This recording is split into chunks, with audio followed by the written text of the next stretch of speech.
안녕하십니까. 수도작 담당 박미홍입니다. 이렇게 추운 날씨에도 불구하고 자리를 끝까지 지켜주셔서 다시 한번 감사드립니다. 바로 강의 시작하겠습니다.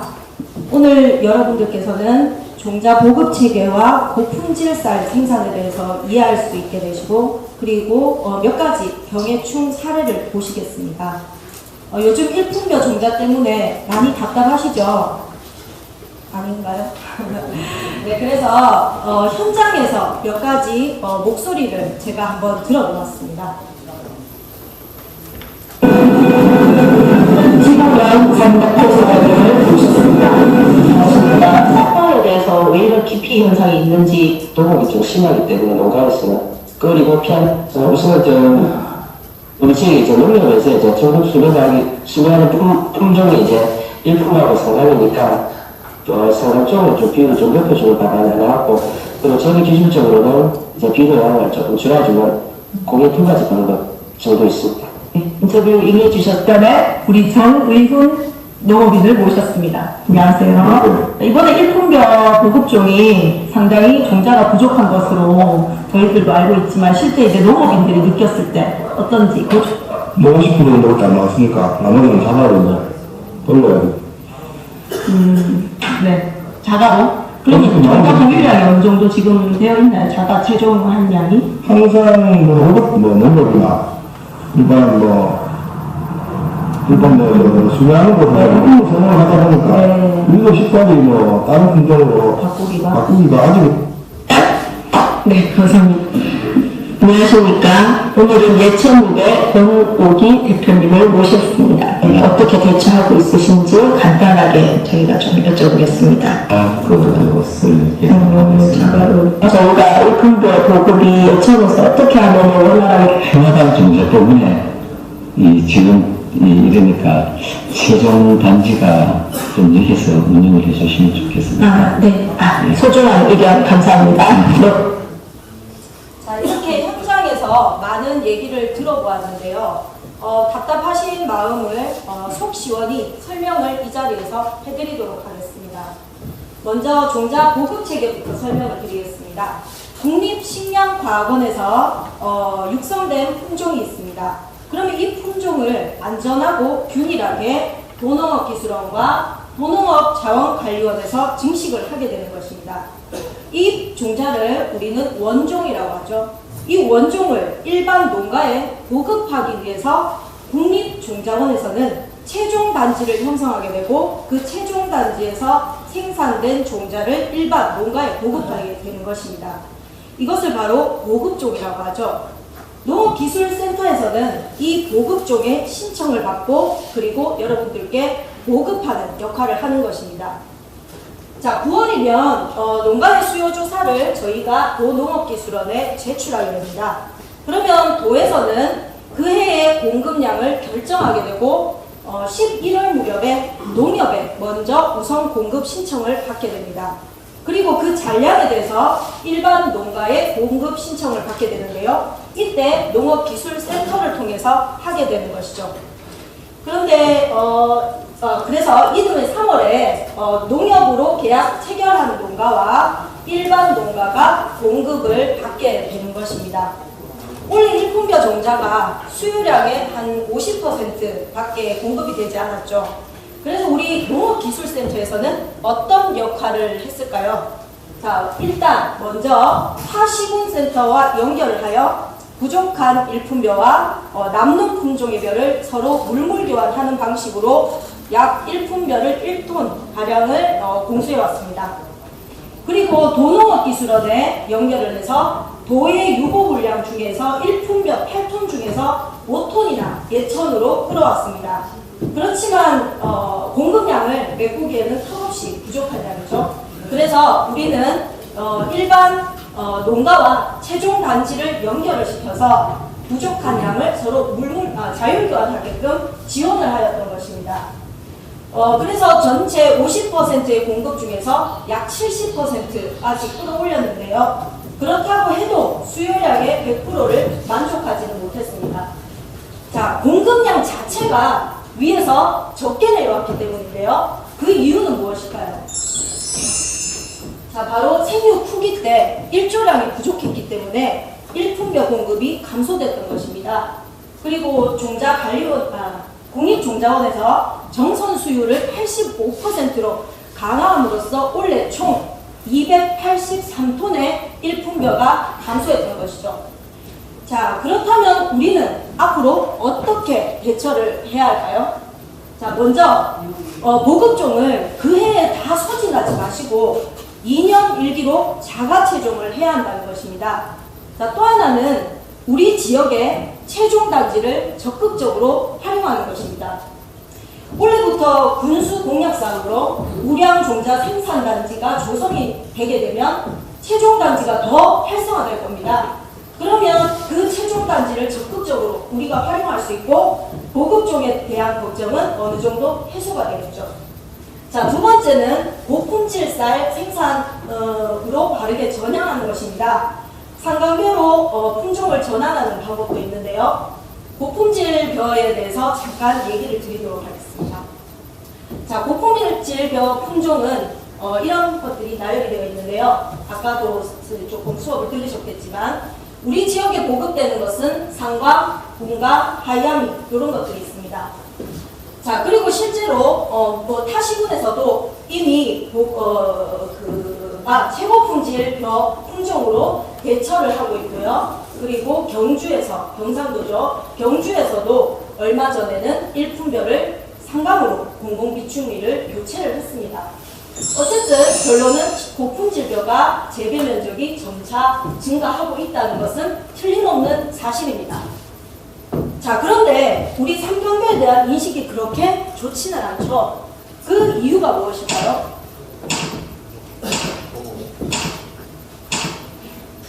자, 이런 것들을 다 조합해보면 바로 무엇이 나올까요? 도곡입니다. 쓰러진다는 얘기죠. 자, 그렇다면 이런 도곡을 해결하기 위해서 우리는 어떻게 해야 할까요? 고품질 벼 생산을 위해서는 복잡한 단계가 있지만 수확 전 관리와 수확 후 관리를 정확하게 관리해 주셔야 되겠습니다. 먼저 이항적기 준수입니다. 작년에 제가 본 농가들 보면 한 농가가 이항을 시작하면 그 옆 농가들도 마음이 급해져가지고 그냥 다 따라서 이항을 하는 경우가 많더라고요. 이러한 조기 이항은 오히려 무효분할수를 많게 하고 그리고 미지를 떨어뜨리게 됩니다. 우리 지역의 중만 생종인 경우 최저 기한기는 5월 22일 무렵이 되겠습니다. 큰일 났네요.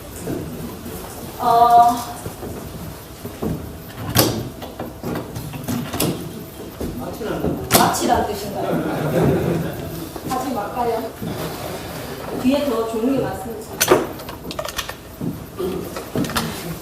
다시 됐습니다. 그리고 최대 이항기를 지켰을 때 등승률과 그리고 완점이 비율이 증가한다는 이러한 통계도 있습니다.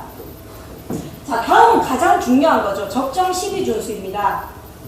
일품벼가 잘 쓰러지지 않는 특성 때문에 실제로 비료량의 1.5배에서 2배 이상을 비료를 주는 농가들이 상당히 많습니다. 이런 식으로 상강벼를 제외하게 되면 무조건 쓰러지게 되어 있죠. 그렇기 때문에 적정 시비 준수가 가장 중요한데요. 알맞은 분시 비율을 지키되 요즘에 많이 사용하시고 계시는 맞춤형 비료 있죠. 그걸 사용할 때는 새끼칠 비료도 생략해 주는 것이 좋겠습니다. 그리고 비료량을 자꾸 늘리기보다는 볏짚을 자꾸 사료로 판매하시지 마시고 퇴비로 토양으로 환원을 해주셔서 지력도 높이시고 그 다음에 비료량도 줄여주시는 방법이 있겠습니다. 자, 질소 비료가 과다할 때는 도복도 문제가 되지만요. 각종 병해충에도 노출되게 되어 있거든요. 고열병, 한이마루병, 주문이마루병, 세균성 벼알마루병 그리고 문고병까지 이런 병해충에 노출되게 됩니다. 자, 다음은 알맞은 물관리입니다. 특히 무효분할기와 수인기 때 중간 물대기와 물 걸러대기 주의해 주셔야 되겠죠. 자, 다음은 적기수와 관리입니다. 등수가 관련이 있습니다. 바로 벼알이 확보되는 시기와 벼알이 차지는 시기는 특히 재배 환경과 기상 환경에 큰 영향을 받습니다. 이번에 일품벼가 공급량이 부족했던 이유도 이 등수기 때 일조량이 부족했기 때문이었거든요. 그래서 특히 주의해 주셔야 되겠습니다. 자, 이렇게 등수기 잘 된 쌀, 바로 완점이라고 하죠. 이 완점비 비율이 높을수록 단맛은 증가하게 됩니다. 단맛을 증가시키는 또 하나의 중요한 요인이 있는데 그것은 바로 단백질 함량입니다. 단백질 함량은 많은 것이 좋을까요? 적은 것이 좋을까요? 네, 맞습니다. 적을수록 단맛은 증가하게 되죠. 자, 따라서 고품질별의 조건, 단백질, 완점미, 품종 혼입률 이것을 조건을 준수하는 쌀이 바로 고품질 쌀이 되겠습니다. 자, 저 멀리 벼베기가 한창입니다. 탈곡하고 또 도정을 해서 이렇게 귀한 고품질 쌀이 생산되게 되었네요. 하지만 이 쌀이 고품질 쌀인지 아직 알 수 없습니다. 자, 등급을 매겨야 되는데요. 단백질 함량과 완점미 비율을 검사해서 등급을 매겨야지만 고품질별로 인정이 됩니다. 그것은 바로 우리 농업기술센터 쌀품질 관리실에서 하는데요. 이 쌀이 고품질 쌀이 맞는지 쌀품질 관리실로 가보겠습니다.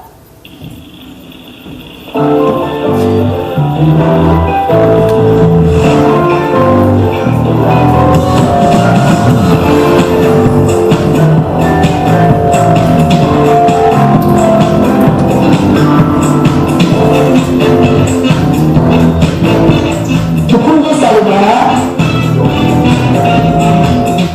네, 고품질 쌀 맞다고 하네요. 그러면 이 고품질 쌀은 바로 우리 예천의 브랜드 쌀로 태어나게 되고 소비자의 밥상으로 운반되게 되겠죠. 자, 이렇게 고품질 쌀에 대해서 알아보았습니다. 자, 다음은 작년에 많이 현장에서 본 병해충 사례들에 대해서 보시게 되겠습니다. 자, 시름에 젖어 있는 한 농가가 있습니다. 과연 어떤 일이 있었을까요? 안으로 들어가 보시죠.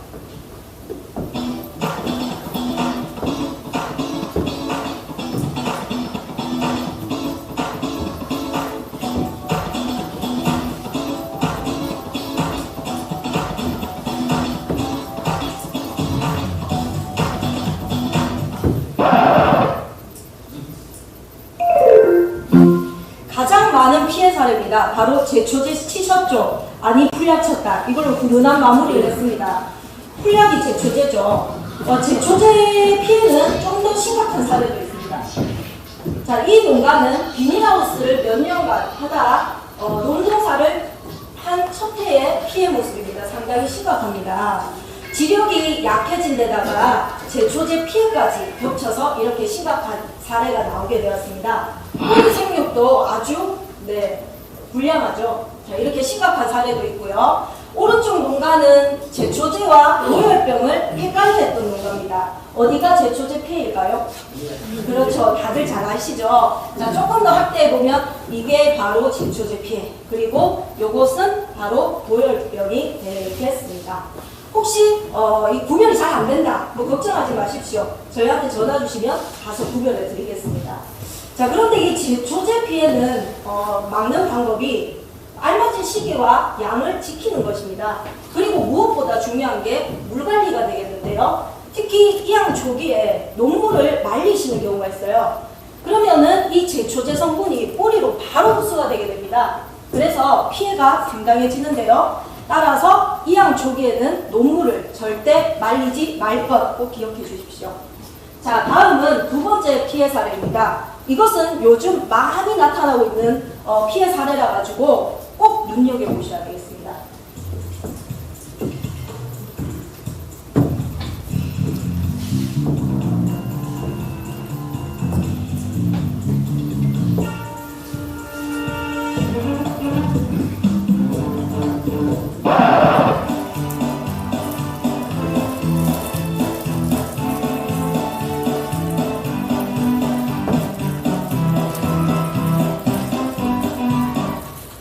자, 이 영국면 일대에 먹노린재 피해가 갑자기 발생이 되어서 도긴급 방제비를 이용해서 2회에 걸쳐서 방제를 해주었던 사례가 되겠습니다.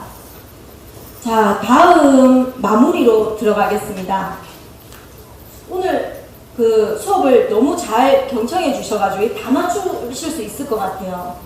자, 고품질벼의 도곡 해결 방안이 무엇이었을까요? 아, 네, 너무 잘 들어주셨네요. 네, 맞습니다. 알맞은 비료를 절반으로 줄여주셔도 되겠습니다. 자, 두 번째는 일품벼 공급 감소. 우리 어떻게 해결해야 될까요? 맞습니다. 2년 1기로 자가 채종해 주시고, 그리고 우리 지역 최종단지 적극적으로 활용해 주시는 거죠. 자, 세 번째는 제초제 피해. 어떻게 막을 수 있을까요? 네, 맞습니다. 네, 너무 수업을 잘 들어주셔가지고 시기랑 양을 정확히 지키되 특히 이양 조기 녹물 말리지 말자였습니다. 자, 이렇게 세 가지만이라도 오늘 딱 기억을 하고 계신다면 아주 큰 소득을 얻으실 수 있을 것입니다. 자, 1년 동안 제가 현장에 있었던 그런 모습들을 영상으로 한번 담아봤습니다.